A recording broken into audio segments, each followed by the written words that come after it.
बेटा ये जो पिछली वाली रील हमने डाली थी, जो वेरी इंपॉर्टेंट क्वेश्चंस आपको दिए थे, उसमें बच्चों का बहुत सारा प्यार मिला और 691 लाइक्स, लगभग 700 लाइक्स हैं और लगभग 1500 के करीब इस रील को सेव किया गया है और इतने ही उसमें शेयरिंग की गई। और बहुत सारे बच्चे ऐसे थे जो रेगुलर ये मैसेज कर रहे थे कि सर इनके आंसर शीट्स क्या हैं, इनके आंसर्स क्या आएंगे। तो आइए आज उनके बच्चों के लिए आंसर शीट लेके आते हैं। और जो आंसर शीट में लेके आया हूँ इसमें most probably most expected question हैं जो आपके 25th वाली एग्जाम में आने वाले हैं। तो चलिए आइए देखते हैं। तो देखिए बेटा, मैंने आपसे जैसा कहा कि हम वो सारे इंपॉर्टेंट क्वेश्चन करने वाले हैं जो मैंने आपको पहले रील में ही भेजे थे, और जो मोस्ट एक्सपेक्टेड क्वेश्चन हमारे एमपी बोर्ड के एग्जाम में 25 फेब को जो आने वाले हैं वो। तो पहला क्वेश्चन आज हम देखते हैं जो 4 मार्क्स का आपके एग्जाम में आएगा। कितने मार्क्स का आएगा? 4 मार्क्स का एक क्वेश्चन आपके एग्जाम में आना ही है और इस क्वेश्चन को आना ही है। तो जो भी बच्चे बड़े परेशान हो रहे हैं कि पास होने के भी जिनकी परेशानी जा रही है, तो वो बच्चे इस क्वेश्चन को ज़रूर याद करके जाएं। इस तरह के क्वेश्चन, 2 तरह के क्वेश्चन है इसमें। एक आपको डायरेक्ट वेक्टर की इक्वेशन दे दी जाती है, डायरेक्ट वेक्टर की इक्वेशन से डिस्टेंस निकालना पड़ता है, और एक क्वेश्चन होता है कि वेक्टर की इक्वेशन को फॉर्म करना पड़ता है। तो मैं वेक्टर की इक्वेशन को फॉर्म करना भी सिखा रहा हूँ और डिस्टेंस निकालना भी सिखा रहा हूँ। तो या तो हो सकता है क्वेश्चन आपका यहाँ से फ्रेम हो, इस जगह से फ्रेम हो आपके एग्जाम में, डायरेक्ट वेक्टर की इक्वेशन दे दी जाए जैसे कि यहाँ पर दी हुई है, यहाँ पे दी हुई है, या फिर डायरेक्ट यहाँ पे दिया जाए तो भी आप सॉल्व कर सकते हो। तो कैसे सॉल्व करेंगे फटाफट देखेंगे बेटा। तो वेक्टर की इक्वेशन तो आप सबको पता होती है, r is equal to a plus lambda b. ये वेक्टर की इक्वेशन है हमारे पास।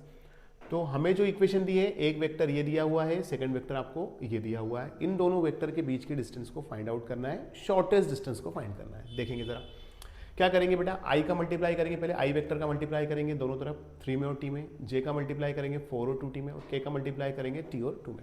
नई इक्वेशन बन करके तैयार हो गई। इसको अरेंज कर लेंगे, t वाली जितनी वैल्यूज है उनको वन साइड अरेंज कर लेंगे और वेक्टर्स की जो इक्वेशन है उन सबको एक साइड अरेंज कर लेंगे। तो i केप, j केप और k केप को हमने एक साथ अरेंज कर लिया, देखिए ध्यान से, और t वाली इक्वेशन को हमने एक साथ अरेंज कर लिया, ये आपको यहाँ पे देखने को मिल रहा है। इसके बाद हमने क्या किया, t को कॉमन निकाल दिया बाहर, यहाँ से t को बाहर हमने कॉमन निकाला, आपके पास इक्वेशन बन करके तैयार। अब अगर आपको नहीं पता है, अभी तक नहीं पढ़ा है, तो अब याद कर लो कि वेक्टर की स्ट्रेट लाइन की इक्वेशन होती है r is equal to a plus lambda B. R vector is equal to A vector plus lambda B. A क्या है? ए वो पॉइंट है जहां से वेक्टर की लाइन पास हो रही है, कोई भी स्ट्रेट लाइन पास हो रही है। और बी क्या है? बी उस लाइन के direction ratio, B direction ratio, A वो पॉइंट से जहां से पास हो रही है। चलिए तो कंपेयर करके लिख देंगे। पहली इक्वेशन है इसलिए इसको a1 बोल दिया, देखो ये a, और इसको अपन ने बोल दिया b1। यहाँ पर आपका क्वेश्चन 25% सॉल्व हो गया, a1 और b1 की वैल्यू। अब जैसा कि मैंने आपको पहले कहा था, हो सकता है कि ये भी पॉसिबिलिटीज है, ये भी हो सकता है कि क्वेश्चन यहाँ से ना आकर यहाँ से आ जाए डायरेक्ट। भगवान से दुआ मांगो कि क्वेश्चन यहाँ से आए, तो ये आपके 3 स्टेप 6 स्टेप बचेंगे।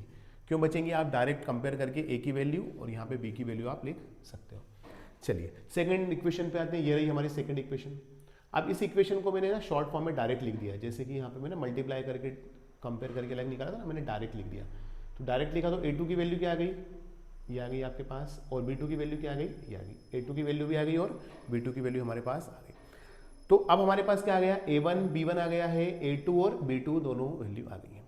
फिर मैंने क्या किया, a2 में से a1 को माइनस किया, a2 वेक्टर और a1 वेक्टर में से मैंने सब्ट्रैक्ट किया, ये a2 वेक्टर में से a1 को माइनस किया, ये आपके पास a2 माइनस a1 आया। देन b1 क्रॉस b2 किया, क्रॉस मल्टीप्लिकेशन सबको आता है ना, डिटर्मिनेंट को सॉल्व हमें करना है। इसको सॉल्व करके निकाला तो b1 क्रॉस b2 की वैल्यू निकल के हमारे पास आ गई है। b1 क्रॉस b2 का हमने मॉड निकाला तो मॉड कितना आया, 125। तो मेरे पास 3 वैल्यू निकल के आई। क्या क्या वैल्यू निकल के आई? One is a2 minus a1, second b1 cross b2, third is b1 cross b2 का मॉड। ठीक है। अब अगर ये मॉड भी सॉल्व करते नहीं आ रहा है तो फिर मुझे भेजना, कमेंट्स बताऊंगा फिर से मैं। ये तो आएगा यार सबको, क्योंकि हम साल भर से यही पढ़ रहे हैं। ठीक है। अब हमारे अगले टॉपिक पे आते हैं। हमारा अगला टॉपिक क्या है कि डिस्टेंस निकालना है। तो डिस्टेंस का फॉर्मूला हमारे पास ये रहा। क्या है डिस्टेंस का formula? a2 minus a1 dot b1 cross b2 और अपॉन में मॉड का b1 cross b2। a2 minus a1 की वैल्यू ये पुट कर दी हमने बेटा, यहाँ पे डॉट है, डॉट लगा दिया। b1 क्रॉस b2 की वैल्यू ये रही बेटा, अपन ने पुट कर दिया। b1 क्रॉस b2 का मॉड किया 125, ये रहा, अपन ने लिख दिया। अब डॉट प्रोडक्ट आपको पता है, डॉट प्रोडक्ट में क्या करते हैं, मुझे भी याद है। डॉट प्रोडक्ट में i का मल्टीप्लाई i से करते हैं, j का मल्टीप्लाई j से करते हैं और k का मल्टीप्लाई k से।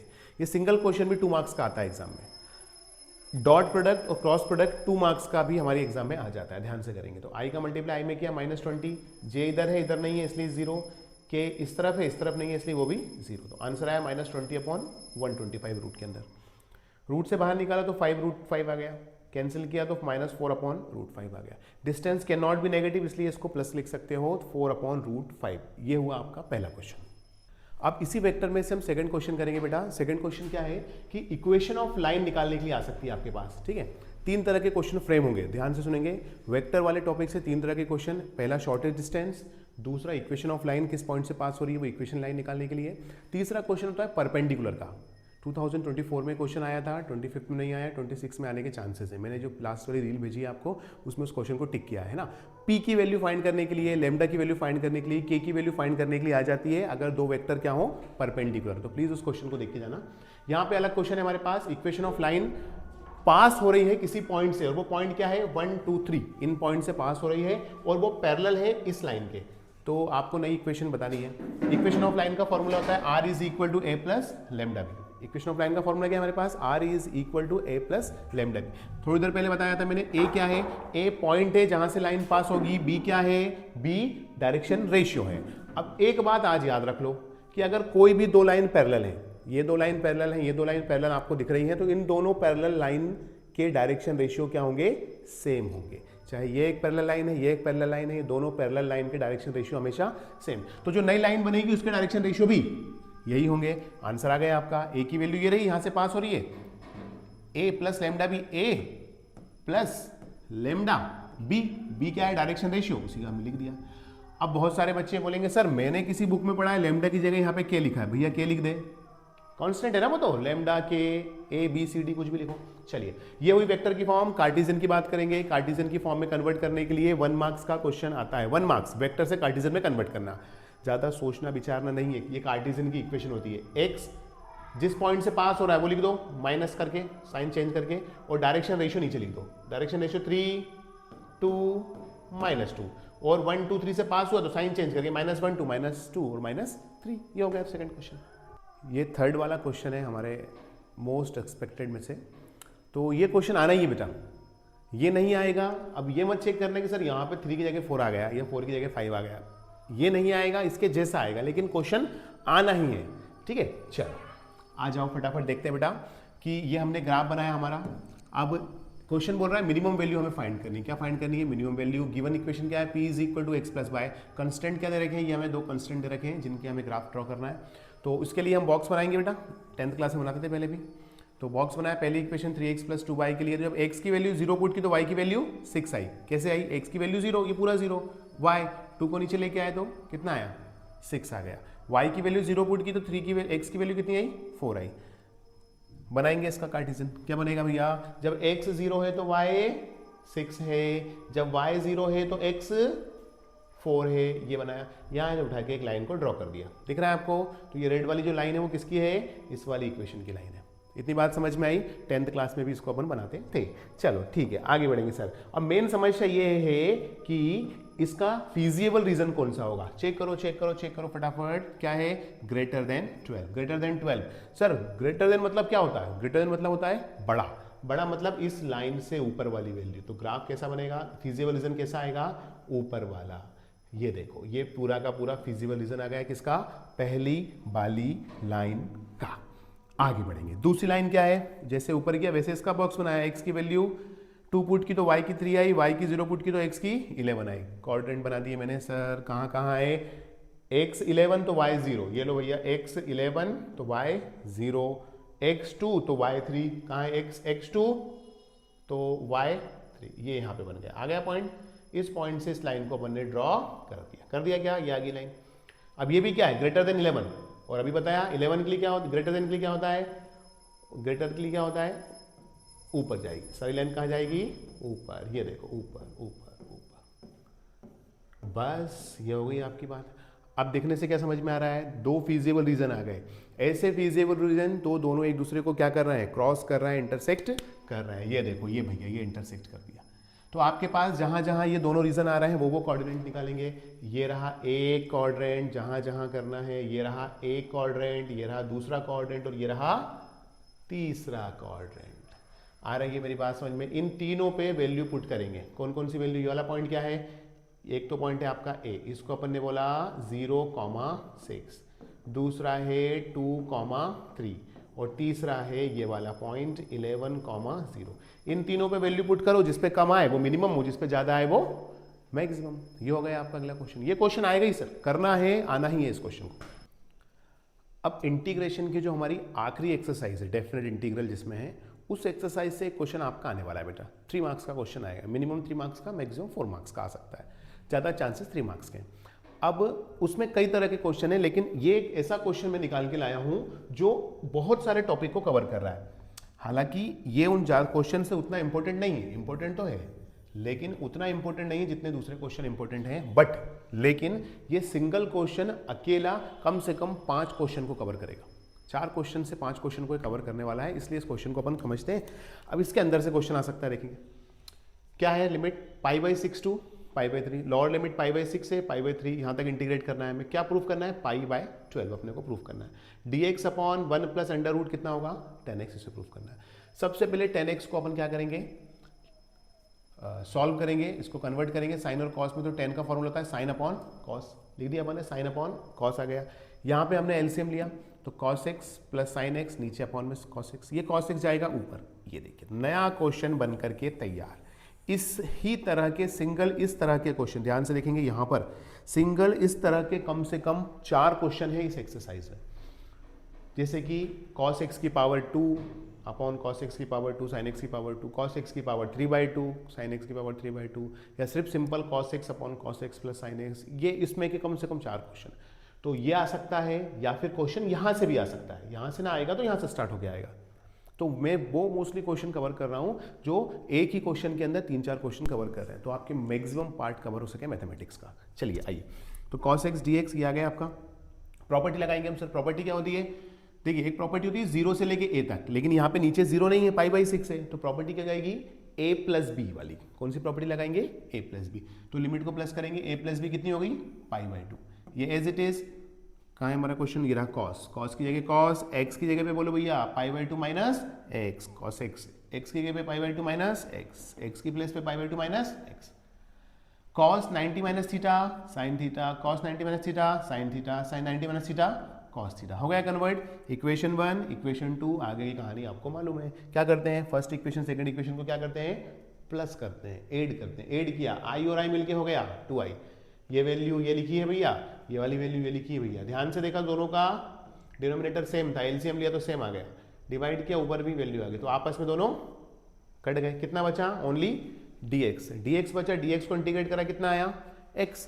लिमिट लगाई, upper limit minus lower limit, π/3 minus π/6। Solve किया तो π/6 आया। इस 2 को नीचे लेकर के आऊंगा तो आंसर आएगा π/12। एक बात थोड़ी सी याद रखेंगे, अगर लिमिट 0 से जाए, लिमिट अगर 0 से जाए तो याद कर लो आंसर 99.9% केसेस में π/4 आता है। क्या आता है? π/4। आगे आते हैं बेटा एप्लीकेशन ऑफ डेरिवेटिव वाले पार्ट पे। एप्लीकेशन ऑफ डेरिवेटिव में हमारे पास 3 मेन तरह के मेन क्वेश्चंस होंगे। एक क्वेश्चन होगा हमारे पास इंक्रीजिंग और डिक्रीजिंग फंक्शन का, एक होगा मैक्सिमम एंड मिनिमम का, और एक क्वेश्चन फर्स्ट एक्सरसाइज में आएगा जिसे हमें डिफरेंशिएट करना पड़ता है, जैसे कि सरफेस एरिया या फिर सर्कल का जो rate of change of radius होता है वो निकालने के लिए। तो वो क्वेश्चन आप 2 नंबर में सोच सकते हैं, 2 नंबर में आएगा। और ये जो क्वेश्चन है आपका, ये भी 2 से 3 मार्क्स में आएगा, लेकिन मुझे ज़्यादा चांसेस लग रहे हैं किसके? इंक्रीजिंग एंड डिक्रीजिंग के। लेकिन आपको मैक्सिमम एंड मिनिमम क्वेश्चन भी पढ़ के जाना चाहिए, वहाँ से भी क्वेश्चन आएगा। और में आएगा तो एक इंक्रीजिंग डिक्रीजिंग, एक मैक्सिमम मिनिमम। और मेरे एक्सपीरियंस से मुझे लगता है इस तरह का क्वेश्चन एग्जाम में आना जाना चाहिए। ये क्वेश्चन ही आ सकता है या फिर इस तरीके का क्वेश्चन आ सकता है। इसके अलावा भी जो मैंने आपको रील दी है बेटा 100+ क्वेश्चन है, प्लीज़ उनको ज़रूर करो, क्योंकि वो क्वेश्चन अगर आपने कर लिए, मैं डेफिनेटली बोल रहा हूँ मैक्सिमम क्वेश्चन उस रील में से आपके आ जाएंगे, मैक्सिमम क्वेश्चन।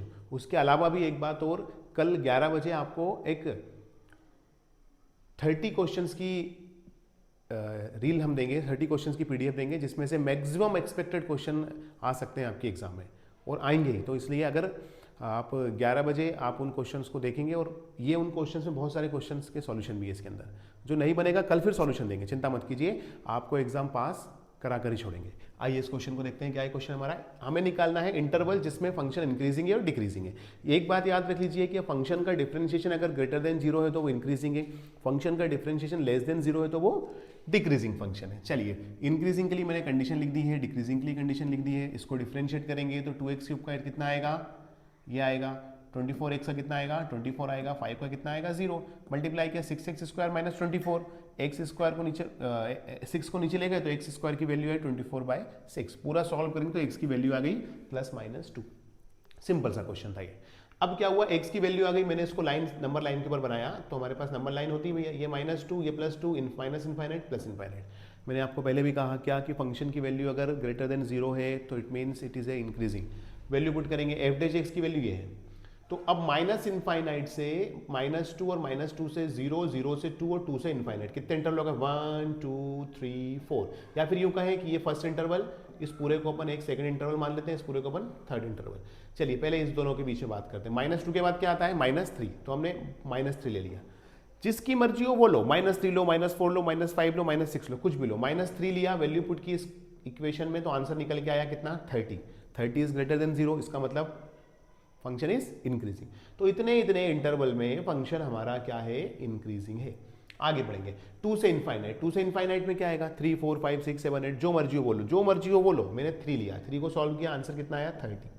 फंक्शन क्या है? इंक्रीजिंग है। मतलब यहां इंक्रीजिंग है, यहां इंक्रीजिंग है। अब कौन सा इंटरवल बचा? -2 से 2। आप बोलो जो मर्जी हो वो नंबर लो, -2 से +2 के बीच में जो मर्जी हो वो नंबर लो। मैंने सारा आसान सा नंबर लिया और वो आसान सा नंबर क्या है? इन दोनों के बीच वाला 0। 0 पुट किया तो आंसर कितना आया? -24। -24 is negative number, it means it is a decreasing. तो पता चल गया मुझे माइनस इनफाइनाइट से -2 तक फंक्शन इज इंक्रीजिंग, -2 से 2 तक function is decreasing, then again 2 से इनफाइनाइट तक फंक्शन फिर से क्या हो गया? इंक्रीजिंग हो गया। तो increasing and decreasing is very very important. ये क्वेश्चन बहुत इंपॉर्टेंट है। देखिए बेटा, अब आते हैं हम डिफरेंशिएशन पर। और डिफरेंशिएशन से आपको 2 एक्सरसाइज ध्यान से करनी चाहिए। एक एक्सरसाइज है आपकी 5.5 और एक एक्सरसाइज है 5.7। इन दोनों क्वेश्चन से और में क्वेश्चन आएगा और वो क्वेश्चन आएगा 4 मार्क्स का, 4 मार्क्स का क्वेश्चन आने वाला है। ये क्वेश्चन देखिए, ये क्वेश्चन थोड़ा डिफरेंट है, हमारे एनसीईआरटी में दिया हुआ नहीं है, लेकिन फिर भी इस तरह के क्वेश्चन या इस क्वेश्चन के आने के प्रबल चांसेस हैं। इस तरह का क्वेश्चन एग्जाम में आने के बहुत ज़्यादा चांस है ना। क्या है क्वेश्चन? इस तरह से मेरा मतलब ये है कि जिसकी पावर क्या हो? वेरिएबल हो। जिसकी पावर क्या हो? वेरिएबल हो। जैसे कि हो सकता है ये क्वेश्चन भी आ जाए, x की पावर sin x, इसका डिफ्रेंशिएशन करके बताओ। या फिर ये आ सकता है sin x की पावर cos x, ये क्वेश्चन भी आ सकता है। तो ये क्वेश्चन एग्जाम में आ सकते हैं, जरूरी नहीं है कि यही आए, लेकिन इससे रिलेवेंट क्वेश्चन, पावर वेरिएबल के क्वेश्चन एग्जाम में आ सकते हैं। 5.5 के एक्सरसाइज में दिया हुआ है। चलिए आगे बढ़ेंगे सर। पावर वेरिएबल है तो क्या करना है? फटाफट ध्यान से देंगे। पावर वेरिएबल है तो दोनों तरफ लॉग लेना है, टेकिंग लॉग बोथ साइड। यहाँ भी लॉग लिया, इधर भी लॉग लिया। लॉग की प्रॉपर्टी होती है जो पावर में है वो कहाँ आता है? मल्टीप्लाई में। तो पावर की वैल्यू कहाँ पे आ गई बेटा? मल्टीप्लाई में आ गई। तो y log x हुआ, मल्टीप्लाई में आई। लॉग ई की वैल्यू कितनी होती है? 1 हो गई लॉग ई की value. y log x is equal to x minus y. इसको डिफ्रेंशिएट करना शुरू किया तो y log x को डिफ्रेंशिएट किया फर्स्ट फंक्शन और सेकेंड फंक्शन बना के। तो first function differentiation of second function plus second function differentiation of first function वाला फॉर्मूला अप्लाई किया। तो first function y, second function log x का differentiation 1/x plus second function log x और y का differentiation dy/dx is equal to x का differentiation 1, y का differentiation dy/dx।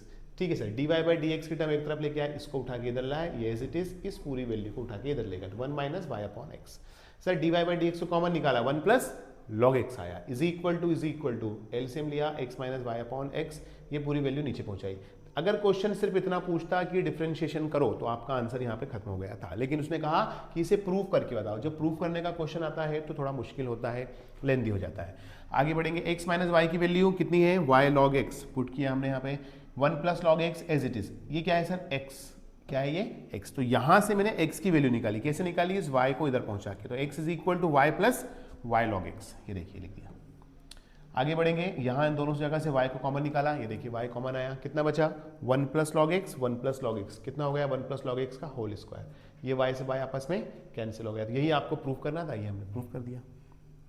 ये देखिए, अब एक बात और ध्यान रखेंगे, जिस भी क्वेश्चन में पावर वेरिएबल है वो क्वेश्चन आने के चांसेस बहुत ज़्यादा हैं। 4 मार्क्स का आएगा। 5.5 एक्सरसाइज में मैंने लास्ट वाली रील में 4 से 5 क्वेश्चन टिक करके दिए हैं, प्लीज़ करके जाओ, क्वेश्चन आएगा यहाँ से।